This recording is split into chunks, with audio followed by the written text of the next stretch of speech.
उत्सव है श्रीनाथ द्वार राजस्थान में। राजस्थान में एक स्थान है जिसका नाम है नाथ द्वारा।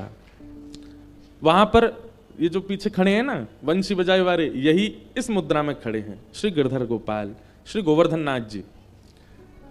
आप लगभग, मुझे वर्ष का आंकलन नहीं पता, पर कुछ 100 वर्ष पहले गोवर्धन से वहां चले गए ठाकुर जी और वहीं विराज रहे हैं।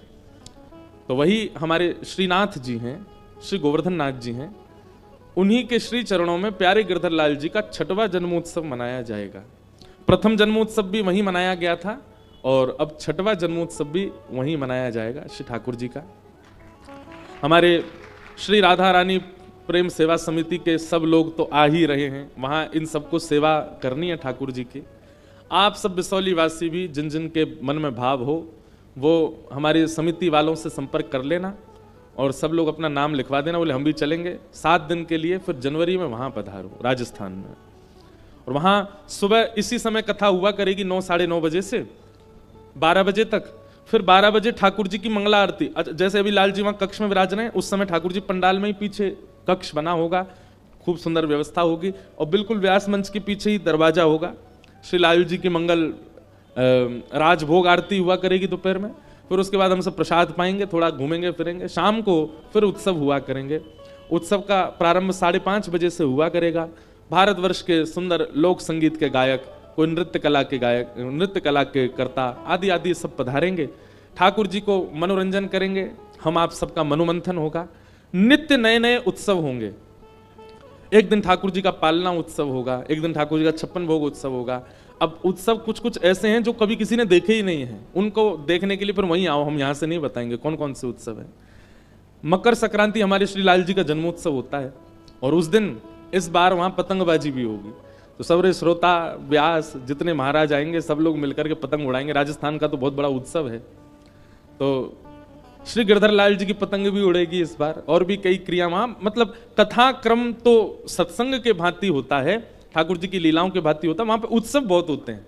तो उत्सव में इतना आनंद आता है, ऐसा लगता है कि मानो श्री लाल जी ही हमारे बीच घूम घूम करके उत्सव कर रहे हैं। और इस बार का उत्सव बहुत विशाल रूप में हो रहा है नाथ द्वारा में। तो बिसौली के सब लोगों को हमारा स्नेह आमंत्रण, आप सब लोग पधारो। और आपने हमारी सेवा करी, अब हमें सेवा का सौभाग्य दो। सब लोग आइए, वहाँ सबकी खूब व्यवस्था बढ़िया से करेंगे और खूब आनंद होगा। बोलो गिरधर लाल प्यारे की।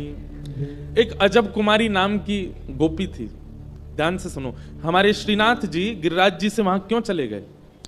गिरिराज जी में आप दर्शन करते हैं कि आज श्री गोवर्धन नाथ जी का ही दर्शन है गिरिराज जी में, पर गिरिराज जी का जो स्वरूप है, उर्द भुजा और कमर पर एक कटी, ये जो वहां प्रकट हुए श्रीनाथ जी, वो तो अब श्रीनाथ द्वारा में ही विराजते हैं। गिरिराज जी में तो फिर शिला का ही श्रृंगार किया जाता है। शिला को ही नेत्रादि पधरा करके उन्हीं के ही वस्त्रादि, कोई शिला नहीं है, साक्षात ठाकुर जी हैं। पर उन्हीं गिरिराज जी से जो मूल रूप गोवर्धन नाथ जी का प्रकट हुआ, वो नाथ द्वारा में बैठे हैं। तो हमारे तो इष्ट वही हैं गिरिराज बाबा, तो उनको प्रणाम करने के लिए जाएंगे। अजब कुमारी नाम की एक गोपी थी, एक राजकन्या थी। उसने जब ठाकुर जी को देखा तो ठाकुर जी को देख करके उसका बहुत मन आ गया ठाकुर जी पे। ठाकुर जी के आगे चौसर का खेल खेलती थी। भैया बाबा ने धीरे धीरे बोल रहे हो, तो चौसर का खेल वो खेलती थी। सब लोग इधर देखो, इधर देखो, इधर देखो। ठाकुर जी को चौसर खिलाती थी, लेकिन वो इतनी निपुण थी चौसर खेलने में कि उससे कोई जीत नहीं सकता था। तो वो क्या करती थी, ठाकुर जी के मंदिर में बीच अंगना में बैठ के चौसर खोल के, और एक चाल तो अपनी चलती और दूसरी चाल ठाकुर जी के लिए चलती थी, ठाकुर जी के साथ खेलती थी। आप लोग भी खेला करो कभी कभी अपने ठाकुर जी के आगे कोई बढ़िया खेल जो ठाकुर जी खेल सकें, वो सामने पधरा करके एक चाल अपनी चलो और ईमानदारी से फिर दूसरी चाल ठाकुर जी की चलो। जब दीपावली आती है ना, तो दीपोत्सव में हमारे लाल जी की हम लोग भी चौसर खेलते हैं। तो एक बालक सामने बैठेगा, एक हम इधर बैठेंगे, हम होते हैं ठाकुर जी की तरफ से और वो बालक होगा श्री जी की तरफ से, फिर दोनों खेलते हैं। और ये निश्चित ही होता है कि श्री जी ही जीतती हैं, जो श्री जी के पक्ष का होगा वही जीतेगा। और दाव पर ठाकुर जी लगाते हैं, दाव पर ठाकुर जी लगाते हैं अपनी पीली पीतांबरी अपनी मुरली, अपना मुकुट, ये सब दाव पे लगाते हैं, श्री जी सब जीत जाती हैं। बड़ा आनंद आता ठाकुर जी के उत्सवों में, लीला में। तो अजब कुमारी ठाकुर जी के साथ चौसर खेलती थी, उससे कोई जीत नहीं सकता था, लेकिन वो इतनी निपुण थी कि जैसे ही ठाकुर जी हारने वाले होते थे तो अंतिम चाल ऐसी चलती कि ठाकुर जी जीत जाते थे, वो हार जाती थी। तो ठाकुर जी उससे बड़े प्रसन्न हो गए, बोले कि बताओ ये मैं जानता हूं, ये जानबूझ करके ऐसी चाल चलती है कि ये हार जाए, मैं जीत जाऊं। लेकिन अजब कुमारी की इच्छा थी कि वो राजस्थान की रहने वाली है, उसके माता पिता इतना उसको, उसके पिताजी राजा हैं, वो उसको इतना जाने नहीं देते बार बार गोवर्धन। तो ठाकुर जी से प्रार्थना करती थी कि आप मेरे यहां चलो। लेकिन ठाकुर जी कैसे जाएं? तब एक दिन उसने चौसर का खेल खेला, और आज वो ये सोच करके बैठी कि आज मैं ठाकुर जी को हरा ही दूंगी। सब मंदिर के वैष्णव जन खड़े होकर के देखते थे और सब कहते थे, बोले लाल जी जीतेंगे, ये तो हारेगी। लेकिन आज उसने ऐसा खेल खेला, ऐसा खेल खेला, ठाकुर जी सारे दाव हार गए, अंतिम दाव बचा था। आज वो ऐसे चौसर चल रही थी कि सारे दाव उसके पक्ष में आ रहे थे, ठाकुर जी हार रहे थे। महाराज उसके खेल के भाव से अंदर विराज रहे मंदिर में श्रीनाथ जी के मस्तक पर पसीना आने लगा कि ठाकुर जी बोले मैं हार रहा हूं आज। ठाकुर जी इतने व्याकुल हो गए कि व्याकुल होकर के उन्होंने अजब कुमारी से मनी मन कहा कि आज और जिता दे, तू जो कहेगी सो दूंगा। तो अजब कुमारी बोली मैं नहीं जिताऊंगी, रोज जिता देती हूं, आज तो आप हारोगे और पूरे विश्व को दिखागा कि आप मुझसे हार गए। ठाकुर जी मनी मन बोले उससे, देख अजब कुमारी तू हमसे प्रेम ना करे, तू मान जा, देख ले हमें मत हरावे, हमारी नाक ऊंची रहने दे, ये सबरे ब्रजवासी हमारी जय जयकार करें, और कहीं तू हरा करके तू तो चली जाएगी अपने घर, और ये सब पीछे तो मुझे चढ़ावेंगे कि लाला तुम तो हार गए। अजब कुमारी बोली चाहे जो हो, आज तो आप हारोगे। ठाकुर जी बोली तू जो कहेगी सो करूंगा, लेकिन तुम वो जिता दे। अजब कुमारी बोली वचन दो, जो मांगूंगी सो दोगे। ठाकुर जी बोले देंगे, तू बस जिता दे। अजब कुमारी ने जिता दिया ठाकुर जी को, सब जगह जय जयकार हो गई, बोले हमारो लाला जीत गयो, गिरधर लाल की जय, गोवर्धन नाथ की जय। ठाकुर जी ने मनी मन अजब कुमारी से कही अब बता तो कहा चाहिए। अजब कुमारी बोली मेरे साथ अब राजस्थान चलो, वहीं विराजो, मेरे लिए विराजो। ठाकुर जी स्तब्ध हो गए, बोले मैं अपने प्राण से प्यारे ब्रज को छोड़ के कैसे जाऊं, इसी कलिकाल की घटना है। अजब कुमारी बोली मुझे ना पता, आपने मुझको वचन दियो है, अब चलो।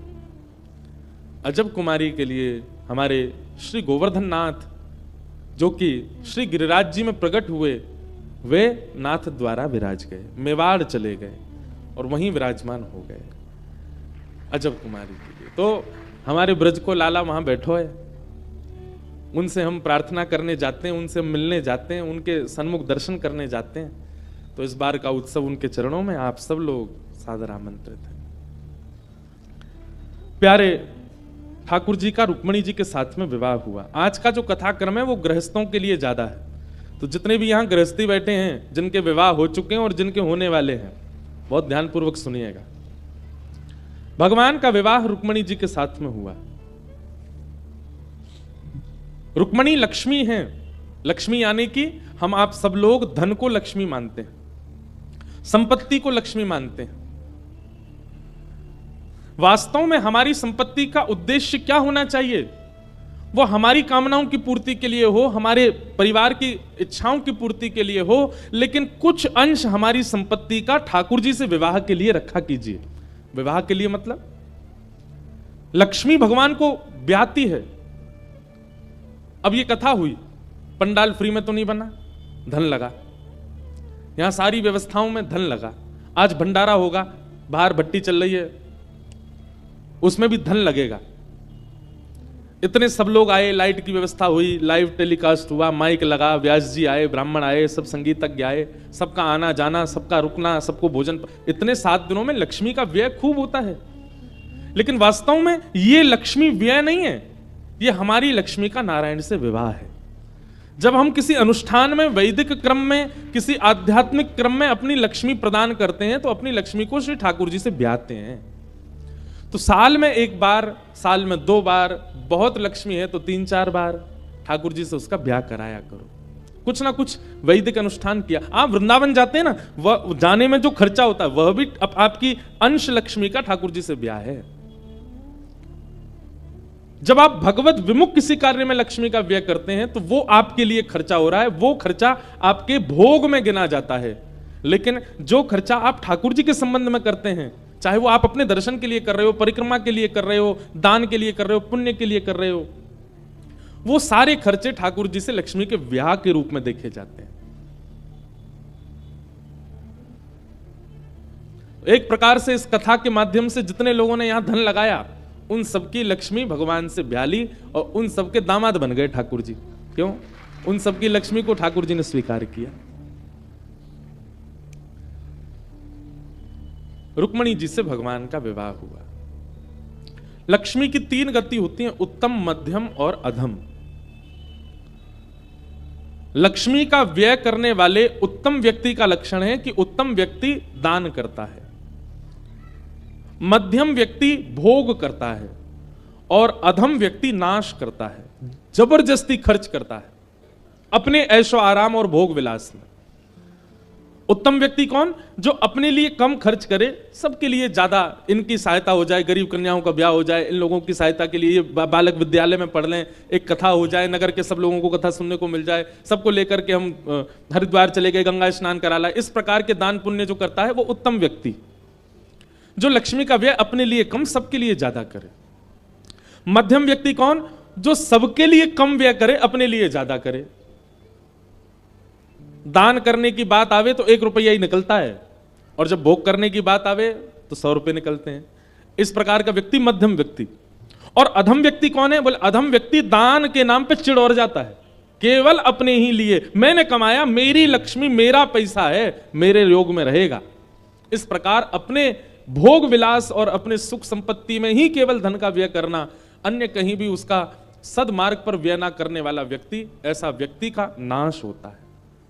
उत्तम, मध्यम, अधम, दान, भोग, नाश। इसलिए साल भर के धन में से दशांश अलग रखा कीजिए, 10 अंश केवल, और वो सब जगह उसको व्यय कीजिए, लोगों की सहायता, परोपकार, सेवा आदि में। वो आपकी लक्ष्मी का ठाकुर जी से ब्याह है। इससे होता यह है कि दशांश दान करने से, दशांश अलग निकालने से बाकी का बचा हुआ जो 90 अंश है ना, वो शुद्ध हो जाता है। वो आपकी बुद्धि, आपके बच्चों की बुद्धि, आपके परिवार में जितने भी लोग हैं, सबकी मति सुधारता है। धन का एक बहुत बड़ा प्रभाव यह है कि वो आपकी बुद्धि विकार युक्त कर देगा। अगर धन शुद्ध नहीं होगा तो आपकी बुद्धि सदमार्ग की ओर ना देख करके कुमार्ग को देखेगी, और सदमार्ग कुमार्ग से बचाने वाले लोगों को भी आपका दुश्मन बना देगी। कई लोग होते हैं वो ऐसे क्रिया करने लग जाते हैं तो सब लोग कहते हैं भाई क्या करें, इसकी तो बुद्धि मर गई है। ये बुद्धि मरती कब है? जब धन का दान नहीं होता, धन दूषित हो जाता है, तब व्यक्ति की बुद्धि मरती है और वो कुछ भी करने को तैयार हो जाता है। फिर शास्त्र कुछ कहें, गुरु कुछ कहें, माता पिता कुछ कहें, परिवारीजन कुछ कहें, उसको कुछ सुनाई नहीं देता, वही करता है जो उसके मन में आता है। जैसे रावण ने क्या किया? रावण विद्वान था, रावण पढ़ा लिखा था, रावण वेदज्ञ था, रावण, हमने संत जनों से सुना, संध्या भी करता था। एक ब्राह्मण उचित कर्म जितने होते हैं सब ब्राह्मण करता था, रावण करता था। पुलस्त ऋषि के खानदान, मतलब खानदान भी उसका राक्षसों वाला नहीं था, ऋषियों का खानदान था। परंतु उसकी मति कैसी मारी गई? प्रभु श्री राम की अर्धांगिनी सीता जी, जो कि साक्षात लक्ष्मी है, उनका हरण कर लिया और हरण करके स्वयं स्वामी बनने का प्रयास किया। उसको किसने नहीं समझाया? कुंभकर्ण तक समझाता है ऐसा मत करो, विभीषण ने समझाया ऐसा मत करो, पर उस समय कही गई सारी ज्ञान की बातें उसको बुरी लगती थी, उसको अच्छी नहीं लगती थी। एक बात याद रखिएगा, आपका भला कोई बोले और आपको वो उचित ना लगे तो निश्चित समझ जाना कि आपका धन जो है ना वो दूषित हो चुका है। उसी के प्रभाव से आपकी मति अपने भले की बातें स्वीकार नहीं कर रही है। व्यक्ति को कैसा होना चाहिए? हर दिन अपने बड़े जो लोगों से पूछे, मैं कुछ गलत तो नहीं कर रहा हूं ना, मेरा सब कार्य ठीक है ना, मेरी जो विचारधारा, मेरी जो भावना, वो सब उचित है ना। भैया सत्संग इतनी आपको योग्यता दे देगा कि कौन आपके भले में बोल रहा है और कौन आपके भले में नहीं बोल रहा है, यह भी आपको पता चल जाता है। जैसे कई लोग ईर्ष्या में आकर के आपसे कुछ अनुचित बोलें, तो आप सत्संगी होगे तो आपको पता चल जाएगा कि ये ईर्ष्या में बोल रहे हैं, ये भावना से नहीं बोल रहे। लेकिन सत्संग व्यक्ति को यह भी पता चल जाता है कि मेरे भलाई के लिए कौन क्या कह रहा है, और उसका स्वभाव यही बन जाता है, वो सबसे यही पूछता है, मैं जो कर रहा हूं ठीक है ना, मेरा जीवन ठीक चल रहा है ना, कोई दिक्कत तो नहीं हो तो आप आज्ञा करें। जिसका धन शुद्ध है उसकी विचारधाराएं ऐसी होती हैं, और जिसका धन शुद्ध नहीं है उसको चाहे कितना ज्ञान दे दें, कितना रोक लें, टोक लें, समझा दें, वो फिर भी नहीं मानेगा। ऐसा व्यक्ति यदि आपके परिवार में है ना, जो बार बार समझाने पर भी नहीं समझता है, गलत मार्ग का त्याग नहीं करता, उसके द्वारा कमाए गए धन में से दशांश वो ना करे, आप दान करो और कुछ दिन करने का प्रयास करो, उसी से ही उसकी बुद्धि शुद्ध हो जाएगी।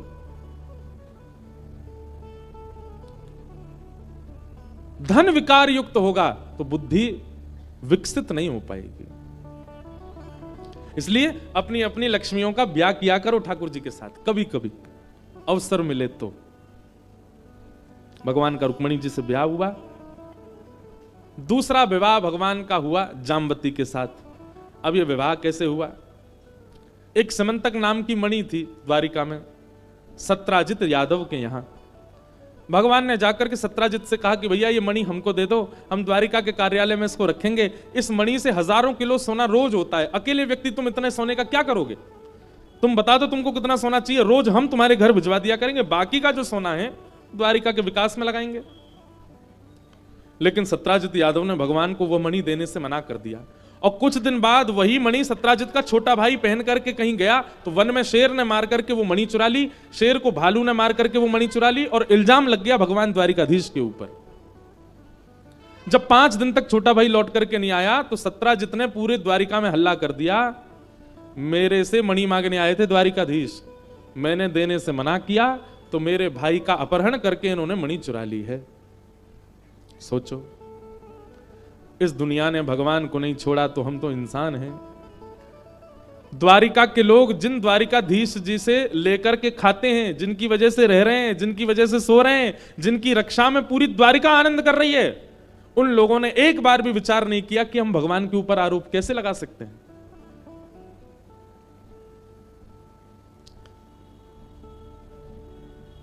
संसार की वास्तविकता बताते हैं भगवान अपने गृहस्था। एक बात तो है, हमको तो अनुभव नहीं, पर यहां जितने ब्याह किए हुए लोग बैठे हैं सबको अनुभव होगा कि ब्याह के उपरांत जीवन ऐसे पलट जाता है जैसे सिक्के का दूसरा पहलू। आप जैसे पूर्व में थे, जैसे पहले सब व्यवस्थाएं थी, जैसे पहले सारी आपकी अवस्था थी, वैसी बिल्कुल नहीं रहती। हमें तो अनुभव नहीं हुआ, पर ठाकुर जी की लीला 10वें स्कंद के रुक्मणी विवाह के उपरांत की लीला देखें तो बिल्कुल परिवर्तित हो जाती है। विवाह के बाद एक अलग ही जीवन ठाकुर जी का दिखने को मिलता है। द्वारिका के लोगों ने भगवान पर आरोप लगा दिया। भगवान मंद मंद मुस्कुरा रहे थे अपनी स्वधर्मा सभा में बैठ करके, और अपने सब मंत्रियों से कह रहे थे, देख रहे हो ये सब द्वारिका के लोग हैं, इनको बसाया मैंने, इनको खिलाता मैं हूं, सब काम मैंने करिए, इन सबको रात रात में मथुरा से लेकर के मैं द्वारिका आ गया, विश्वकर्मा से नई नगरी बनवाई। लेकिन एक भूल, एक चूक, और इन लोगों ने दूसरा विचार भी नहीं किया कि हम भगवान पर आरोप कैसे लगाते। पूरी द्वारिका में चर्चा होने लगी कि भगवान ने मणि चुराई है।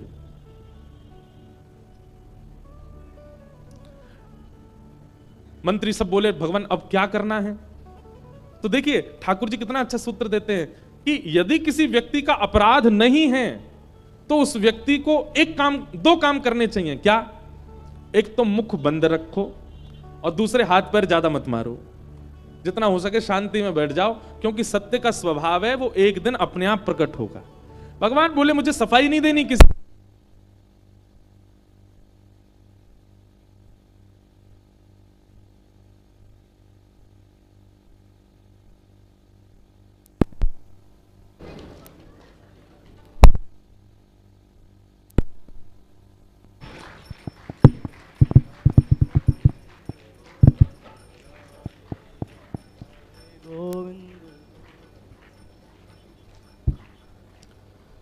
बोलो द्वारिकाधीश की जय। ठाकुर जी आ गए कथा में।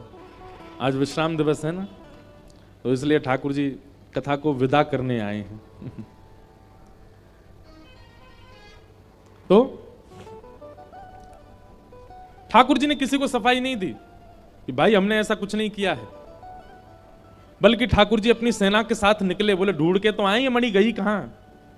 पता लगवाया भगवान ने कि भैया प्रसेन कुछ दिन पहन करके मणि और वन की ओर गया था। तो भगवान ने पूरे वन को चेक करवाया। ढूंढते ढूंढते तभी क्या मिला कि प्रसेन एक जगह मरा पड़ा है, और वहां शेर के पंजों के निशान थे। शेर की पगडंडियों के पीछे पीछे गए तो आगे शेर भी मरा पड़ा था। भालू के पगडंडियों के निशान के पीछे पीछे गए तो एक गुफा में प्रवेश कर गए। वहां भगवान ने मणि देखी, मणि जैसी उठाई, एक भालू के साथ 18 दिन तक ठाकुर जी का युद्ध हुआ। 18 दिन बाद वो भालू जब हार गया तो ठाकुर जी के चरणों में प्रणाम करके उसने कहा, भगवान मुझे मत मारो, मैं आपका परम प्रिय जामवंत हूं। भगवान ने उसको हृदय से लगाया। बोले जामवंत जी बड़ी कृपा, आपके दर्शन हुए। ठाकुर जी ने पूरी योजना बताई, इस मणि की वजह से हमको हमारे ऊपर आरोप लगा है। जामवंत जी महाराज ने मणि भगवान को दे दी और चरणों में प्रणाम करते हुए निवेदन किया, नाथ जब मणि ले ही रहे हो तो साथ में मेरी कन्या भी ले लीजिए। दहेज तो ले ही लिया, कन्या भी ले लो।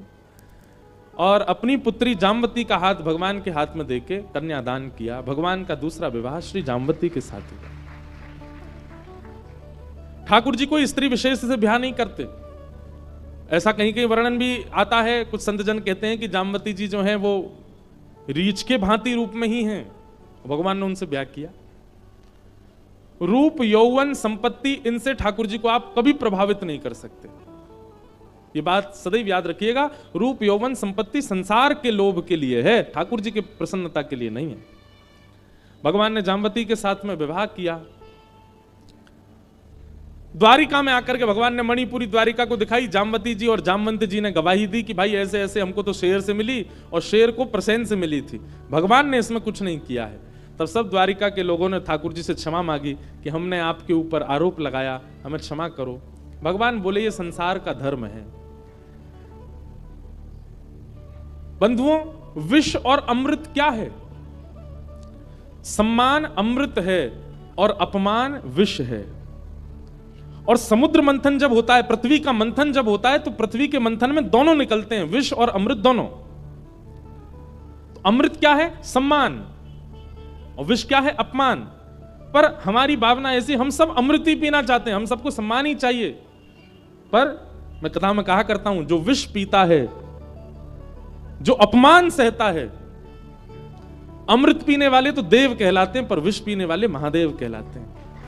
वो देवों के भी देव कहलाते हैं। जो अपमान सहना सीख जाए, माता पिता की मार जिस बालक ने खाई है वही बालक बनेगा जीवन में कुछ। गुरुजनों से डांट जिसने खाई है वही बालक बनेगा जीवन में कुछ। जिस पत्नी की डांट पति ने खाई है वही बनता है जीवन में कुछ। ये डांट जीवन में बहुत आवश्यक है। और क्षमा कीजिएगा, डांट विमुक्त व्यक्ति जो होता है उसकी ज्यादा पूछ नहीं होती फिर संसार में। जिसने कभी डांट ही नहीं खाई उसको कोई डांटने वाला ही नहीं है, उसको कोई समझाने वाला ही नहीं है, उसको कोई संभालने वाला ही नहीं है। इसलिए एक व्यक्ति आपके जीवन में ऐसा होना चाहिए जो आपको रोके, टोके, डांटे, अब यहीं तक रहे, मारे पीटे ना, बस डांटने तक ही रहे। हाँ, जिसका इतना भय आपके जीवन में कि उसकी आंखें देख के आप घबरा जाओ, ऐसा व्यक्ति सबके जीवन में होना चाहिए।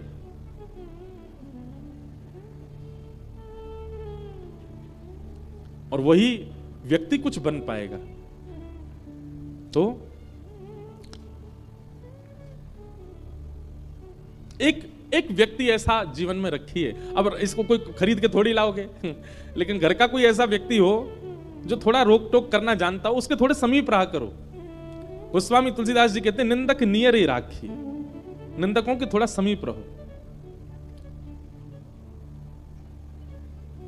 ठाकुर जी भी डांट खाते हैं भक्तों से, वैष्णवों से, संतों से।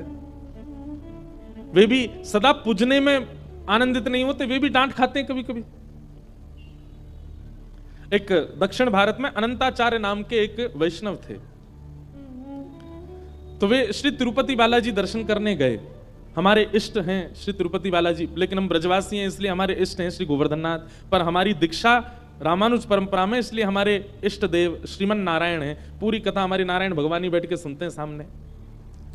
आप लोगों को पता नहीं दिखते कि नहीं, भागवत जी के ऊपर ही बैठे हैं, बिल्कुल शंख चक्र गदा पद्म लेकर के हाथ में। नारायण परमात्मा हमारे दीक्षा के इष्ट हैं, रामानुज परंपरा के इष्ट हैं। तो नारायण भगवान ही तिरुपति बालाजी के रूप में बैठे हैं तिरुमला में। इस कथा के पहले दिन ही पता नहीं कोई बालक तिरुपति जी का प्रसाद लेके आया यहां पर बिसौली में। कुछ दिन पहले कुछ विवाद भी हुए थे, वहां के प्रसाद में कुछ ऐसी वस्तुएं मिलाई गई, उसके प्रति भी ये दर्शन हो रहे हैं। ये हमारे नारायण भगवान है। ये पूरी कथा श्रवण करते हैं व्यास मंच के ऊपर विराज के, भागवत जी के ऊपर ही बैठते हैं छोटे से। और हमें ऐसा लगता है हमारे अंदर जो भी भावना आती, ये जब व्यास मंच पे हम बैठते हैं ना, तो चौकी भागवत जी और फिर नारायण, ये बिल्कुल हमारे हृदय के सामने ही है। तो जब ये कुछ भावना प्रकट करते हैं हृदय में, तभी मुख से निकलती है, ऐसी भावना मन में आती है। तो श्री तिरुपति बालाजी में एक बार श्री अनंताचार्य जी पहुंचे बहुत वर्ष पहले। तो उन्होंने जाकर के देखा, बालाजी का जब दर्शन किया, तो दर्शन करने के बाद उनके मन में आया कि पहाड़ पर इतने सुंदर ठाकुर जी विराज रहे हैं, पहाड़ के ऊपर जब बहुत गर्मी पड़ती होगी तो श्री ठाकुर जी को बहुत श्रम होता होगा, क्योंकि पहाड़ गर्मियों में गर्म हो जाते हैं। तो उन्होंने मन में विचार किया कि अगर एक सरोवर यहां मैं बनवा दूं। कोई धन नहीं था उनके पास में, लेकिन वो था कि मैं खुद परिश्रम करके खोद खोद के एक सरोवर बना दूं, वर्षा होगी खूब पानी भर जाएगा तो ठाकुर जी जल क्रीड़ा कर लेंगे, थोड़ा जल समीप होगा तो उससे ठाकुर जी को ज्यादा श्रम नहीं होगा। तो श्री अनंताचार्य, ये एक वैष्णव का स्वभाव है। हम लोग कैसे हैं पता है, बिहारी जी गए, दर्शन किए, बिहारी जी दिख गए, चलो वापस भाग के बसौली। हम तो ऐसे हैं। वास्तविक वैष्णव कौन, वृंदावन गए, बिहारी जी का दर्शन करके उसने यह विचार किया कि ठाकुर जी को कहीं ऐसा कोई कष्ट तो नहीं, वृंदावन में लोग बाग आते हैं गंदगी कर जाते हैं, कहीं इससे ठाकुर जी को पीड़ा तो नहीं होती होगी, हमें बहुत होती है। श्री यमुना जी जिसमें ठाकुर जी नित्य किलोल करते हैं, आज उस यमुना जी का जलपान तक नहीं कर सकते हम।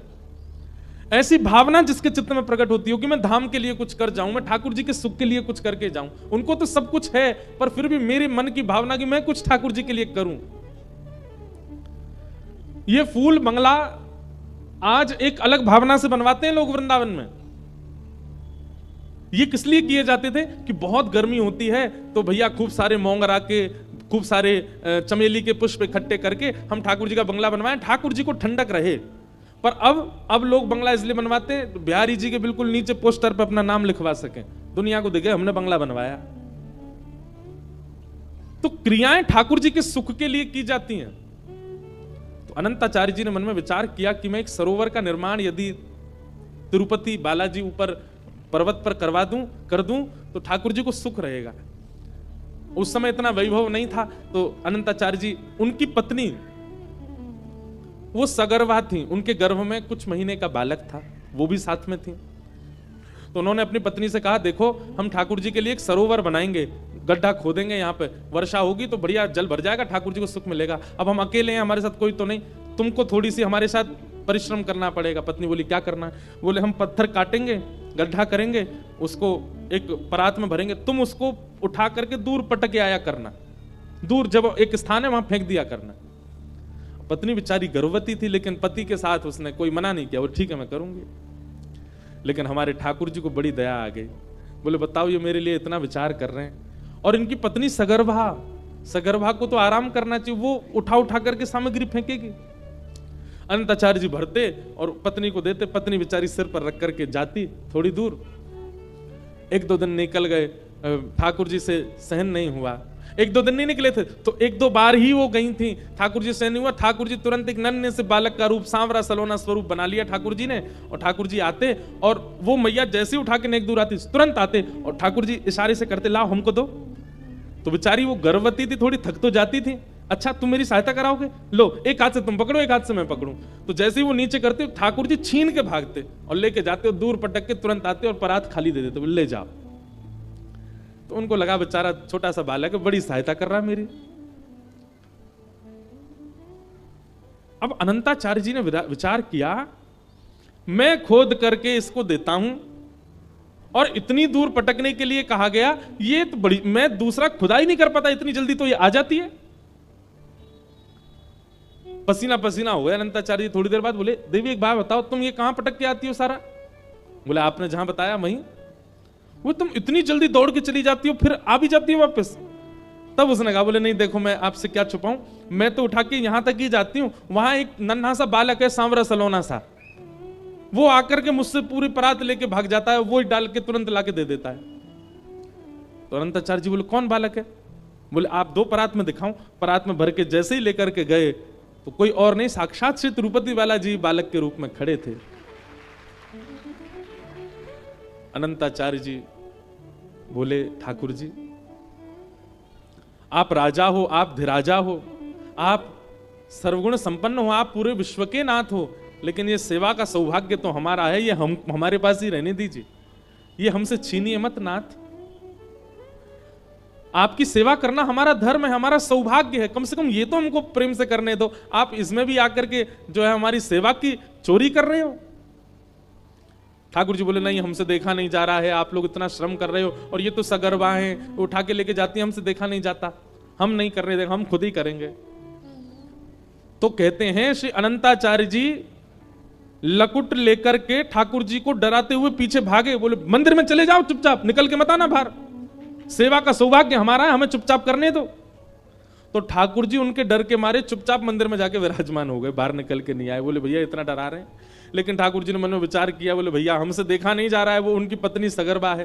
तो ठाकुर जी ने तुरंत नगर के राजा को स्वप्न दिया, और स्वप्न देकर के कहा, अपनी पूरी सेना लेकर के आओ और बड़े बड़े उद्योगपतियों को लेकर के आओ, और यहां पर अनंताचार्य जी एक सरोवर का निर्माण कर रहे हैं, उनका हाथ बटा करके शीघ्र अतिशीघ्र सरोवर बनवाओ। आज भी वो सरोवर वहां तिरुपति में विराजमान है। उस सरोवर की खास बात यह कि वो सूर्य उदय पर खोदना प्रारंभ हुआ और सूर्यास्त तक बनकर के तैयार हो गया था, इतनी सेना लगी उसमें। तो ठाकुर जी भी डरते हैं अपने वैष्णवों से, और ये भय एक भय अच्छा वाला भय, जिसके कारण आप संभल के रहते हो, ऐसा जीवन में एक होना चाहिए। और कोई ऐसा परिवार में नहीं दिखता तो फिर ठाकुर जी से थोड़ा तो भय रखो। मैं गलत करूंगा, गलत खाऊंगा, गलत बोलूंगा तो ठाकुर जी नाराज हो जाएंगे, इतना ही भय रखो। बिना भय के जीवन नहीं होना, भय सूक्ष्म रूप में जीवन में होना चाहिए। हाँ, जीवन के आर्तों से, जीवन के विषादों से निर्भीक रहो, लेकिन जीवन में संभलने के लिए एक भय तो होना चाहिए, अच्छा वाला भय। तो भगवान